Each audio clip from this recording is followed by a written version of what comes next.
खरं तर ऍक्सिडेंट होणं, त्याच्यामध्ये एखाद्या व्यक्तीचा मृत्यू होणं, आज शेळक्यांच्या बाबतीत आपण बघितलं तर ते स्वतः गाडी चालवत होते असं कळालंय. त्यांच्या पत्नी होत्या, मुलगा होता आणि त्याच्यामध्ये या दोघांचा म्हणजे पती आणि पत्नीचा मृत्यू झाला.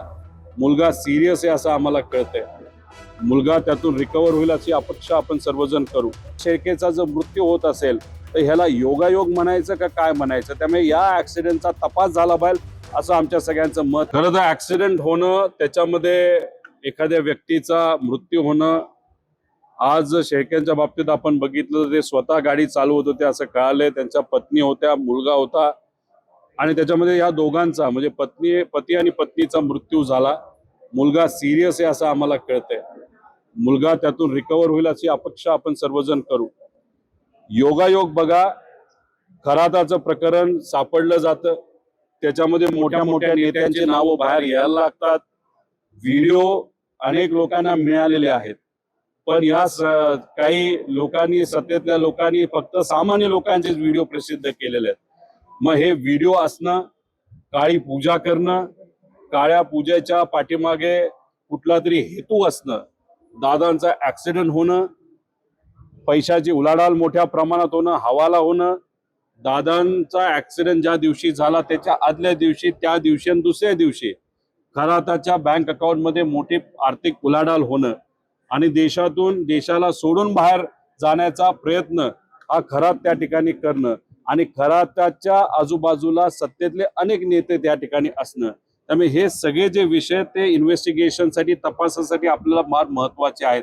आणि त्याच्या आधी शेळकेचा जर मृत्यू होत असेल तर ह्याला योगायोग म्हणायचं का काय म्हणायचं? त्यामुळे या ऍक्सिडेंटचा तपास झाला पाहिजे असं आमच्या सगळ्यांचं मत आहे. आणि त्याच्याच बरोबर बोंधू बाबा खरात जे आहेत त्यांना उद्या जाऊन सुरक्षता वाढवा, नाही तर उद्या जाऊन हे बोलायला बसलेत की सुसाईड केलं, खरात गेला, त्याचा एन्काउंटर केला, खरात गेला. मग ह्याचे जे पुरावे होते आर्थिक, शेळके जे बिझनेस बघायचे, आर्थिक सगळ्या गोष्टी खरातांचे हे शेळके बघायचे, आज तेच नसतील तर आता प्रश्न कोणाला करायचा? आता बघा, मग आता हे विषय, मग आम्हाला असं वाटत होतं शेळकेच चालवत होते. आता ड्रायव्हर जर चालवत होता आणि ड्रायव्हरने आधीच जर उडी मारली असेल, आता ड्रायव्हरला धरलं पाहिजे. का तो असं केलं, कशामुळे झालं, का तो पळून गेला, कुणी तो, नाही तर उद्या जाऊन ड्रायव्हरचा सुद्धा मृत्यू देह आपल्याला कुठेतरी त्या ठिकाणी मिळेल. कारण का ड्रायव्हर जर तो करणारा व्यक्ती असेल, ऍक्सिडेंट करणारा, त्यातून तो उडी मारून पळून जात असेल, खरं खोटं आपल्याला बघावं लागेल. आणि त्याच्यात उद्याच ड्रायव्हर जर सापडला नाही, आपल्याला कळणार नाही, उद्या ड्रायव्हरचाच मृत्यूदेह जर आपल्याला सापडला तर त्यात आश्चर्य वाटायला नको. म्हणजे ही कॉन्स्पिरसी आहे का, असं काय आता विश्लेषकांचं म्हणणं आहे. त्यामुळे इन्व्हेस्टिगेशन करा, खरं काय ते बाहेर आलं पाहिजे. कारण या लोकांकडे पुरावे खूप आहेत. त्यामुळे हे पुरावे बाहेर येऊन कुठेतरी लोकांना खरं काय ते समोर आलं पाहिजे. जे विरोधात आहेत त्यांच्याकडे एवढी ताकद नाही. जे सत्तेत आहेत त्यांच्यामधलं कोण हे आपल्याला बघावं लागेल. आम्ही विरोधात असताना आमच्या दादांना न्याय देण्यासाठी, साधा FIR करण्यासाठी आम्हाला दुसऱ्या राज्यात जावं लागतं. आणि इथं VSRच्या विमानं आता सुद्धा धडधडीत वापरली जातात. दादांचा ऍक्सिडेंट झाल्यानंतर VSRला आतापर्यंत 100 कोटी रुपये तिथं दिले जातात. आम्ही तपास करत असताना या गोष्टीचा तपास तुम्ही करा अशी विनंती करून सुद्धा तशा पद्धतीने तपास होत नाही. विरोधकांना एवढी ताकद नाही ह्या गोष्टी करायची. सत्ताधाऱ्यांपैकी कुणी केलं हे जर सगळ्यांच्या मनामध्ये शंका असेल तर याचा तपास मात्र त्या ठिकाणी झाला पाहिजे. मुख्यमंत्री देवेंद्र फडणवीस यांच्या उपस्थितीत सांगता सभा होणार आहे. त्या सभेला तुम्ही उपस्थित असणार आहे? सांगता सभा होत असताना ती महायुतीची सभा आहे. मी इथं महायुतीच्या प्रचाराला आलेलो नाही.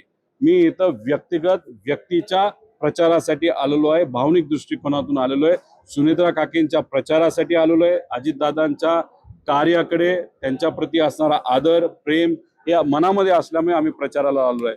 त्यामुळे सांगते सभेला तिथं अनेक चिन्ह असतील, अनेक मोठे नेते असतील, त्या छोट्या कार्यकर्त्याचं काय. त्यामुळे बोलवलं तरी आणि नाही बोलवलं तरी त्या सभेला मी तरी त्या ठिकाणी नसेल. पण माझ्या पद्धतीने माझा परिवार असेल, माझे मित्र परिवार असतील, कार्यकर्ते असतील, यांच्या माध्यमातून सुनेत्रा काकींची लीड कमीत कमी 2,40,000 ते 2,50,000 कशी असेल आणि या देशातला एक इतिहास लीडचा हा बारामतीकर कसे करतील यासाठी फुल नाही तर फुलाचे पाकळे म्हणून मी या ठिकाणी प्रयत्न करत आहे. झिरो FIR हा आता तुम्ही एक गोष्ट समजून घ्या, कर्नाटका पोलीस झिरो FIR करत असताना FIR जेव्हा तो नोंदवला जातो तो FIR तिथे असणाऱ्या कोर्टाकडे पाठवला जातो. कोर्टाकडनं ती परवानगी घेतली जाते आणि मग तो शेवटी तिथं असणाऱ्या DGP कडे जातो. त्यांच्या DGP कडनं तो जो झिरो FIR आहे तो महाराष्ट्राच्या राज्याकडे पाठवला गेला. DGPंना भेटल्यानंतर त्यांच्या शब्दामध्ये थोडंसं कुठंतरी मला कन्फ्युजन वाटलं. आम्ही म्हणत होतो इन्व्हेस्टिगेशन करा त्या FIR वर, ते म्हणत होते आम्ही एन्क्वायरी करतो. इन्व्हेस्टिगेशन आणि एन्क्वायरी याच्यामध्ये शाब्दिक खूप मोठा फरक आहे. त्यामुळे या FIR जो त्यांच्याकडे आलाय तो CID कडे पाठवलाय, पण त्याच्यावर आम्ही इन्व्हेस्टिगेशन करणार नाही, आम्ही तिथं फक्त एन्क्वायरी करू असं त्यांनी तिथं सांगितलेलं आहे.